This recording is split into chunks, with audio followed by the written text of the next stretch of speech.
Hi there, this is Dr. Joel Hunter bringing to you a course on Introduction to Ethics, and today we're going to be doing a second chapter on hedonism. Today we're going to be looking at the problems with hedonism as a value theory. Now, if you have done your reading and done chapter 1 reading, when we looked at the attractions of hedonism, we were looking for, in particular, those things that are intrinsically valuable, things that are good in and of themselves. And the hedonist answer to that is pleasure. And we had to qualify that, though, because we saw two different kinds of pleasure: physical pleasure and attitudinal pleasure. And it's attitudinal pleasure that brings enjoyment, not just the physical pleasures. And so for the hedonist, the attitudinal pleasures, enjoyment, is the key to the good life. And so a couple figures, for example, who have advocated this position, very different times in history. One is Epicurus, Greek philosopher, for whom inner tranquility, or a lack of disturbance, to put it in a negative sense, that was sort of the mark of that kind of pleasure, that sort of durable, lasting pleasure. In more recent times, John Stuart Mill has advocated the hedonist position. So we also talked about how the hedonist is not a sensualist, in the sense of someone who seeks pleasure only in or mainly in physical pleasure. And for most hedonists, that is a very diminished form of hedonism and really doesn't count. So that's why we'd use a different term to describe someone who values physical pleasure above all else. That would be a sensualist. So the hedonist then is after what your text calls enjoyment, and that is connected to attitudinal pleasures. And we gave some examples of those. All right, so we looked at some of the attractions of hedonism also in chapter 1, and we listed 6 of them. And it was the last one that raised the first real concern. If you remember, that had to do with, if you know that an individual, maybe in your care, what they believe makes them happy or will make them happy or improve their well-being is to be lobotomized. And it's within your power to provide that, should you do it. And it seems like that's not something we should do. But yet we want the best. We want what's most valuable for our loved ones, so why wouldn't we if we're hedonists? And that's the challenge that we left with at the end of chapter 1, is that, well, maybe happiness isn't the only intrinsically valuable thing. Maybe there's something else. But we're going to look at maybe some possibilities of that, but also just some weaknesses in hedonism as a value theory itself. And we're going to step through these, and they kind of go in order from maybe the least troublesome for the hedonist to the most troublesome for the hedonist. So you can kind of expect that in the order that your author presents them. And by the way, we're starting with these chapters 1 and 2 in value theory, and we go to 3 and 4 next time, which is desire theory. And you'll notice this pattern in your textbook, which is really helpful. The first section is going to be, or the first chapter in the pair that I give you, will always be the positive case for the attractions for a particular position. And then the follow-up chapter will be, okay, well, here are some doubts. Here are some problems with this. And so you get both sides presented that way, but each with its own chapter dedicated to it. Now in this chapter, in chapter 2, we're going to be looking at 6 arguments. I think it's 6 arguments. I didn't actually count them up before I started this. Maybe it's 7. But these are presented as arguments, and I'm just going to present those here on these slides. What I encourage you to do as you're going through them in your text is to look at the explanation for them in your text. And it's usually the paragraph following the argument as it's presented here. What your author is very good about is taking each premise in the argument and asking the question, well, how plausible is this premise? Do you think it's true? And then, trying to determine whether it's probably true or maybe there might be some problems with it. So he's good about pointing out, where the weak points in these arguments are, as well as their strengths. And so it's a really good example of how to do argument analysis that I would encourage you to spend some time on, so that you can see how you go about doing that. It's a very important skill that you should come away with in this class. All right, so the first argument is hedonism paradoxical. And this is presented on page something. Very first page in the chapter 32 in my edition. And by the way, if you have a 4th edition, the page numbering might be slightly different, but it's going to be close. So paradox of hedonism argument. Let's look at this, and I will just read it out because it's important to follow along slowly with these claims, just so that we understand the terms and all of that. So claim 1 is if happiness is the only thing that directly makes us better off, and that is what the hedonist says, then it's rational to single-mindedly pursue it. Okay, so in other words, it would be irrational to avoid it or just, not really make it your life's pursuit. It's rational to single-mindedly pursue it. Okay, so that seems to be something that a hedonist would agree with. But claim number 2 says it isn't rational to do that.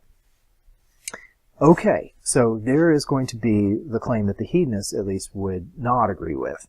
And then if you take claim 1 and claim 2, if they're both true, then you can see how claim 3 follows. Therefore, happiness is not the only thing that directly makes us better off. Okay, and so the big point here is that in this idea of directly pursuing something, pursuing good things, even things that most people would agree are good things, sometimes the direct or single-minded pursuit of that good thing can be self-defeating. And the example in your text has to do with, say, friendship. So, let's say, friendship is something that you deem to be something that makes you particularly happy. And so it's rational then, under the hedonist scheme, that you would single-mindedly pursue friendships and directly. And if you've had any experience, really, really desiring a particular individual to like you, sometimes the more that you pursue it and are desiring it, seeking it, the less likely it's going to happen, because you end up overdoing it. You end up annoying the other person. And that then becomes self-defeating. So by directly and single-mindedly pursuing the good thing, and we can agree that having the friend is a good thing, it's the way you go about it that can be self-defeating, even if it seems rational under the hedonist scheme. So here's the thing, though, about this argument. Even if it's sound, in other words, even if you think both premises are in fact true, it only tells us that aiming directly for happiness or single-mindedly for happiness it's just not the best way to attain it. So it's an argument about the methods, not necessarily about the goal. Okay, so that's all that this argument really addresses. But still, it's interesting that there would be a paradox about the method. So let's go on to the second argument, the problem of evil pleasures. And we touched on this last time as well. And we looked at, the case where, someone, we looked at the case where someone, an unusual case, exceptional case, like a masochist who actually derives pleasure from pain. Now, that's not necessarily an evil pleasure, but we can sort of go beyond the masochist to someone then who derives pleasure from inflicting pain on themselves, but pain on others. It's sadist.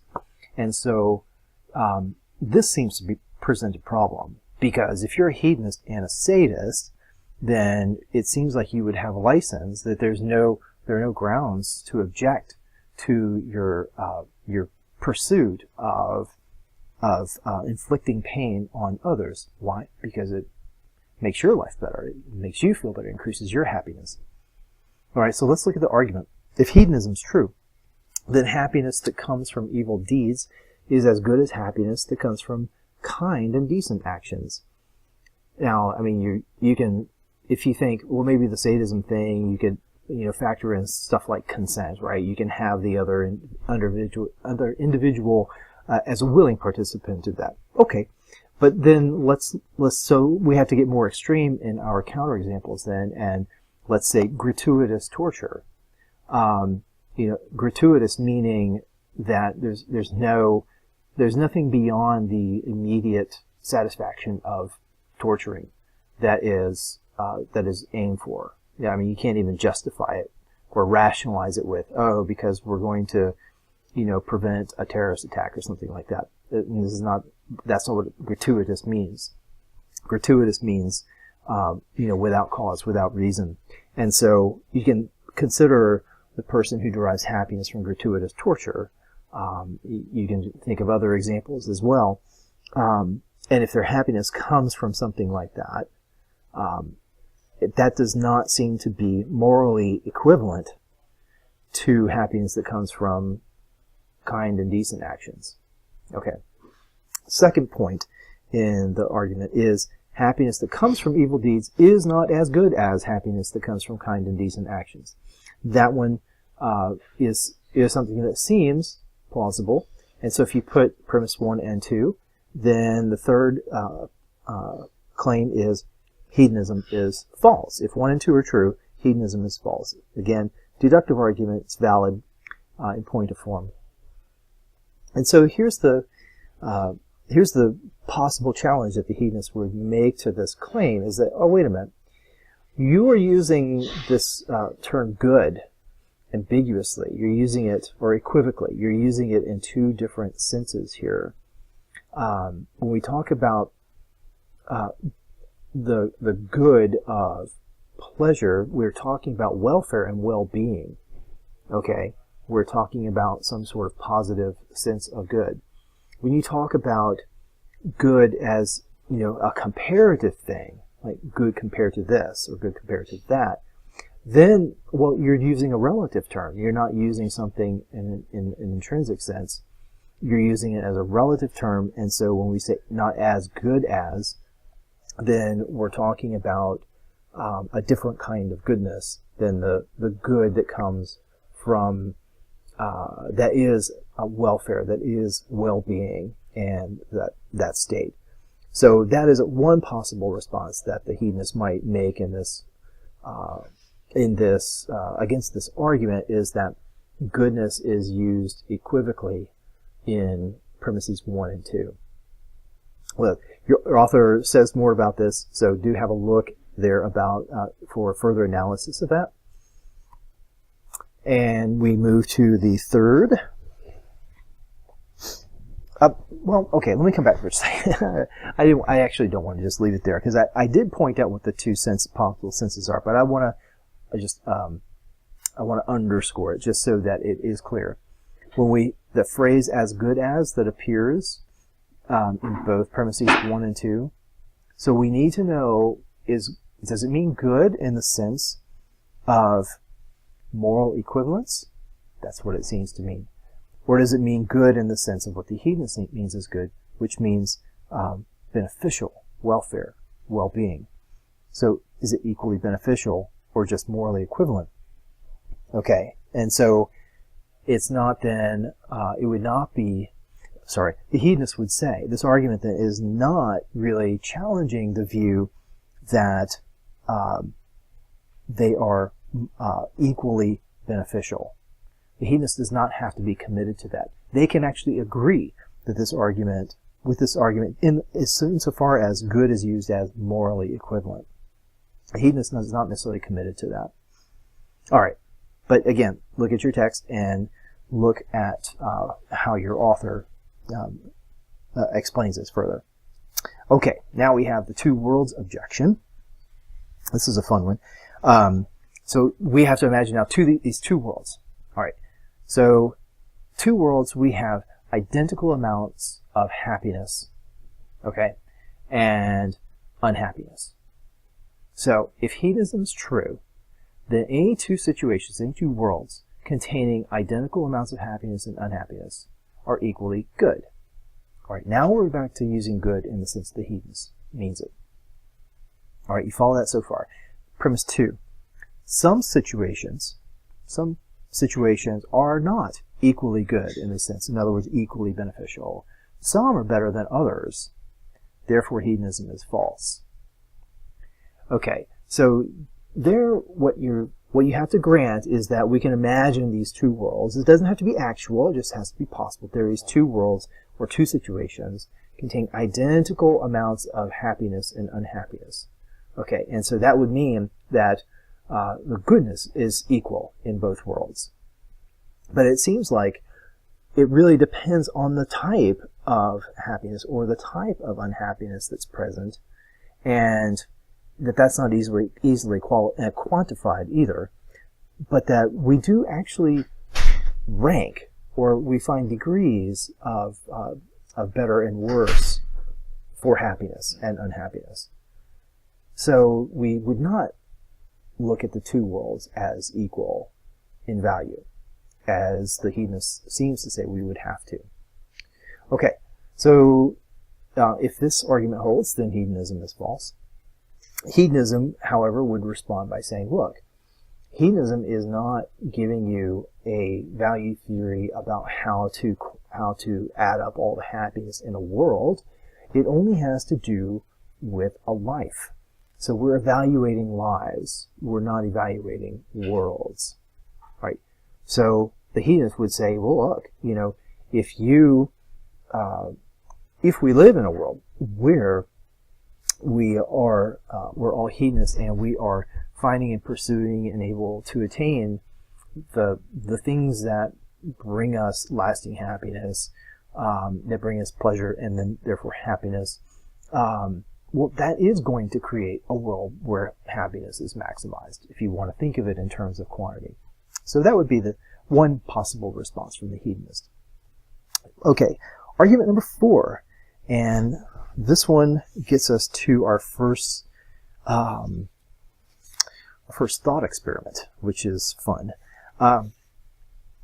So false happiness. This is now we've dealt with ones that hedonism can come up with some pretty plausible responses to and reject or refute.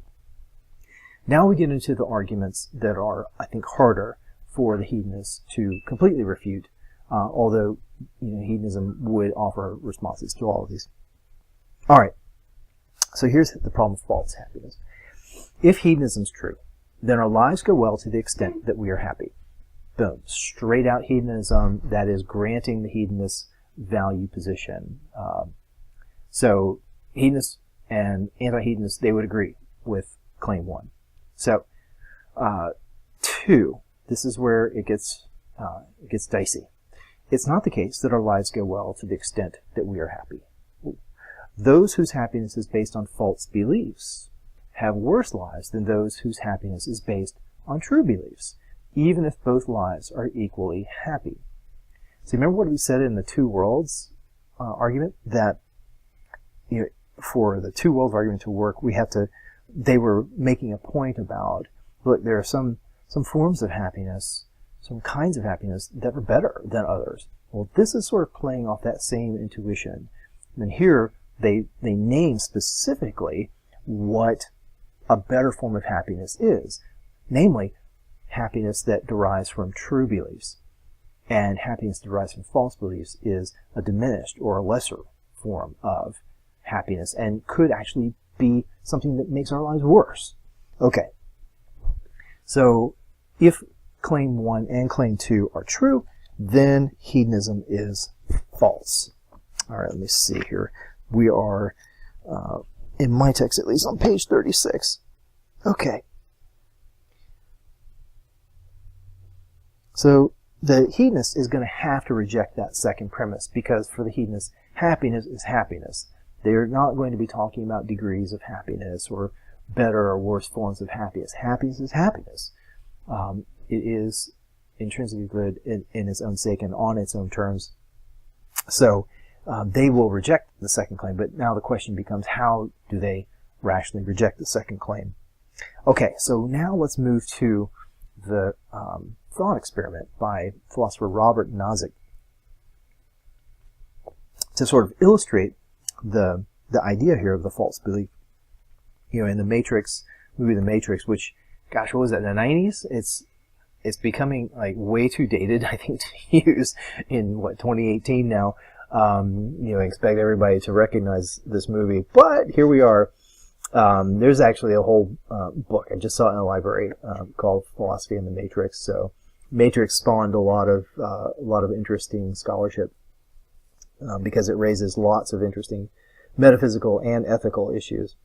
But here's the basic idea behind the false belief argument, is that we can very easily imagine happiness deriving from false beliefs because we have the Matrix. So imagine that you're plugged into a virtual reality machine and you live there your whole life. And now this is the argument, Nozick's thought experiment is talking about choice here, but just to get a sense of what's at stake. So you could live your whole life in this and have the kinds of experiences, happy, sad, whatever. Is the happiness that you experience in this virtual life, one that's not lived in flesh and blood and here and now, is the happiness you get virtually of equal value as the happiness that you get in real life? Okay, so the question that Nozick poses is, now let's say that you could opt in to the Matrix, and you could go ahead and plug yourself in and say, that's what I want. I think there's a character in the movie who actually does it. He does a deal to be a Judas to Neo, and he opts for that life. Now he gets something else out of it. But the idea is that, if he could guarantee you happiness, would you plug into a virtual reality machine and, just fade away physically from the world and not have the sort of real physical flesh and blood life that we're accustomed to thinking of as a real life? Would you choose that? And Nozick's thought experiment is suggesting to us that, if you have the intuition, no, I'd rather not. I'd rather risk, a difficult life. I'd rather risk some sadness. I'd rather risk, the possibility that things may not go all that well for me. It's still worth it because the happiness that I would get, even if it's far more limited than the happiness I would get in a virtual reality machine, is going to be qualitatively so much better than what I get out of the virtual reality machine because it's unreal. It's not something, say, shared with anyone. It's just invented and manufactured. Okay, so that's the experience machine thought experiment. And it's supposed to show this idea that false beliefs are inferior, happiness that comes from false beliefs is inferior to happiness that comes from true beliefs or the real world. Okay, so we have 3 more arguments to look at, and I will just briefly touch on these. And you'll start to see connections between some of these arguments. That a lot of them are playing on some of the same intuitions. So, and I would say this idea between false belief and true belief, this is an example, autonomy. So autonomy is this ability to choose for oneself, a life for oneself, that you have the capability to do it, and that you are legislating your own life. You're in charge of your actions and your aims and stuff like that. So if hedonism is true, then autonomy contributes to a good life, only insofar as it makes us happy.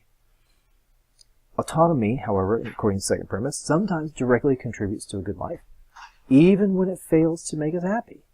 Okay, so this idea that we are in charge of ourselves is valuable, at least as valuable then as a happy life. That autonomy, in some cases, we would accept some degree of misery or unhappiness because of the benefits of autonomy, that it contributes to a good life as well, even when it doesn't always make us happy, or even if it makes us less happy than sacrificing our autonomy, giving up control of our lives. So notice how that connects to the experience machine. Is what you are essentially doing in that experiment, that thought experiment, is you are ceding your autonomy over to a machine, because you are no longer making the choices in that virtual reality machine. The machine's doing it for you and giving you all these experiences. You're not actually creating them, and through choices of your own. Okay, so then if premise 1 and 2 in the autonomy argument is true, then hedonism is false. All right. Now we can think of this, in terms of the kind of society we live in. If let's say we could have a dictator who promises that if you will obey me and not question my authority, I will ensure that you have more happiness than if you're left to your own choices, and if you, like, try to argue with each other and come up with, compromises and consensus to govern yourselves. Let me do it. I'm really, really smart, and, I'm really, really smart and good looking, and you want to believe in me, and you like the way I sound, and you like my ideas. So just, give me your unswerving obedience, and I bring you more happiness. And let's even say that there was good reason to think that that individual could do it. Would you accept the limits on your will and your freedom?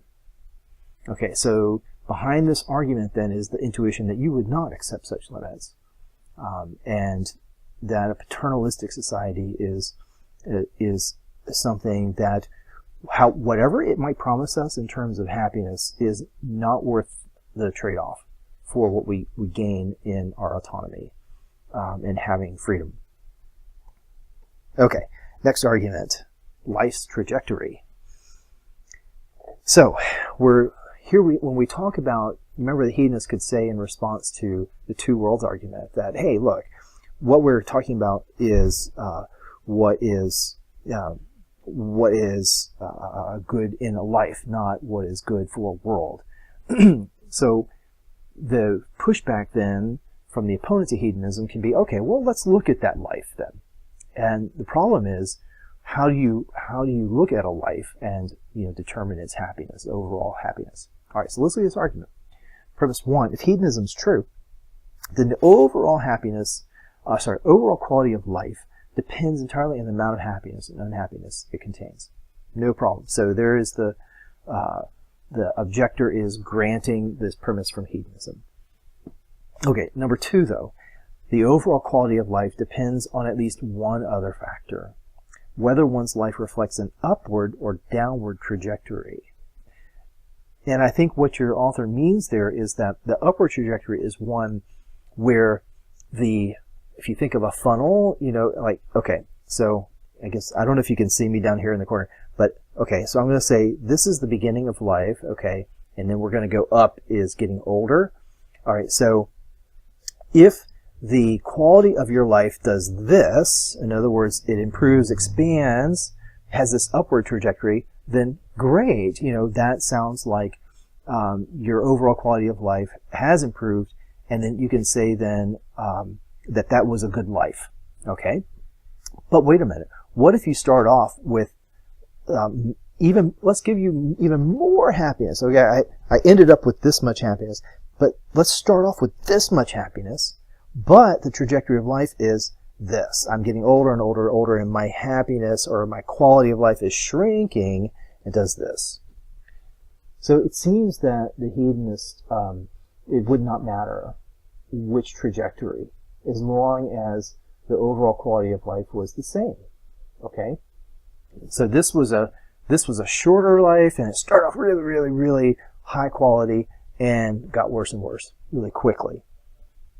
This one started off not so great, overall quality of life not so good, but improved, and got better and better, and maybe even a longer life.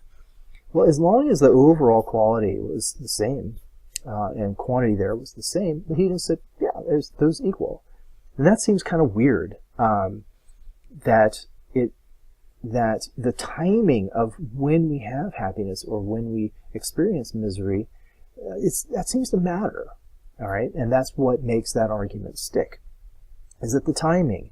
It's not just a snapshot of a whole life. You can't really do that, but you have to look at this trajectory. Did it tend upward or did it tend downward in quality of life?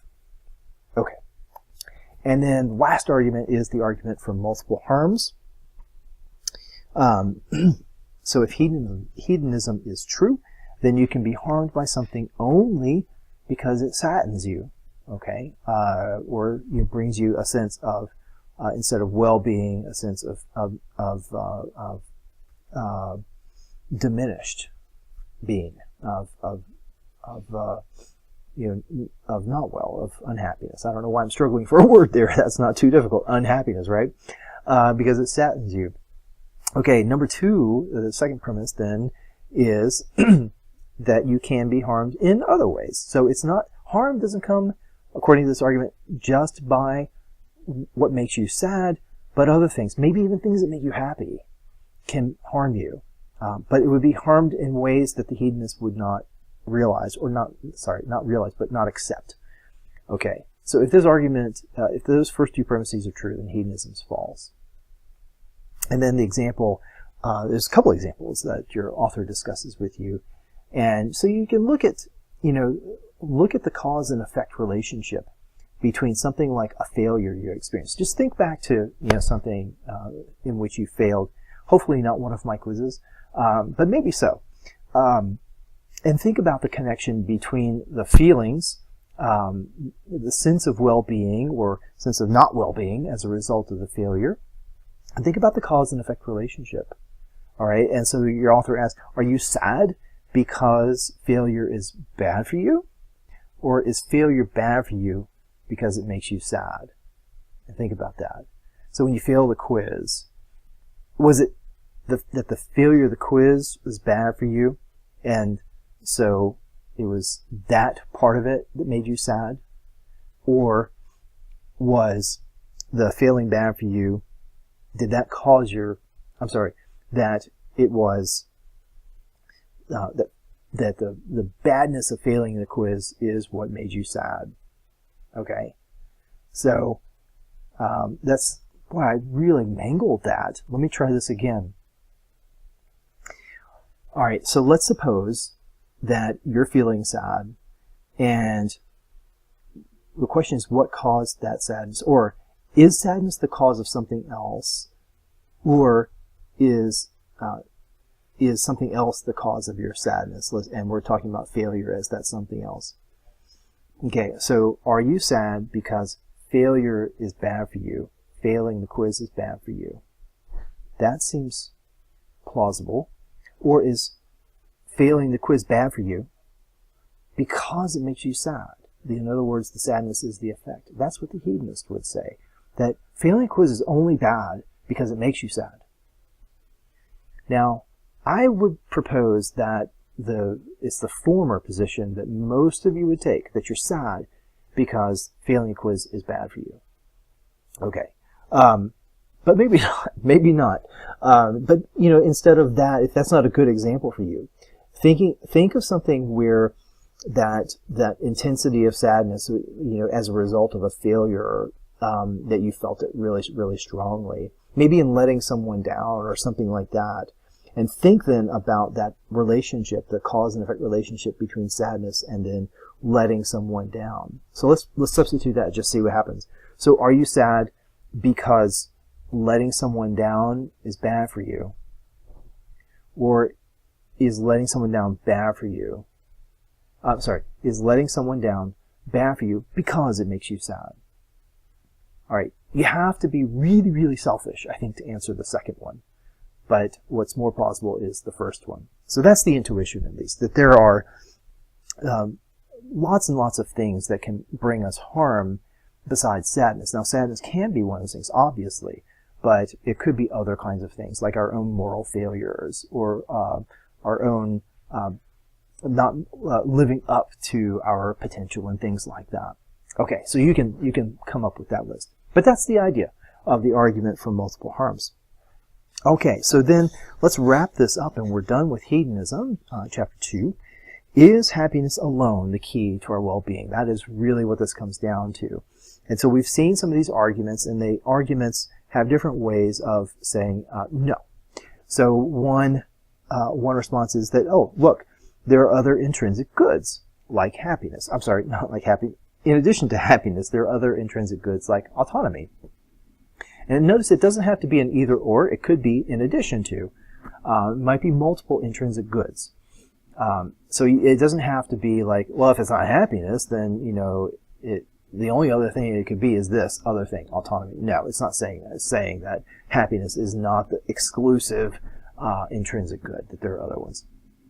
All right, yes, another way to answer it is that unhappiness is a symptom of losing another intrinsic good. So in other words, that it's not the loss of the pleasure, the pleasure that you were seeking that is the cause of the unhappiness, but there's some other thing, like the example of autonomy. Again, just to use that one, and the example of losing your freedom, you know, to direct your life. Maybe that's what's making you unhappy, and not the sort of, sadness as a result of that. Okay, then the third type, or third way that we might question that happiness alone is the key to our well-being, is the difference in the trajectory of our lives. Okay, and so that's where we look at the quality of our life through time, and that seems to matter.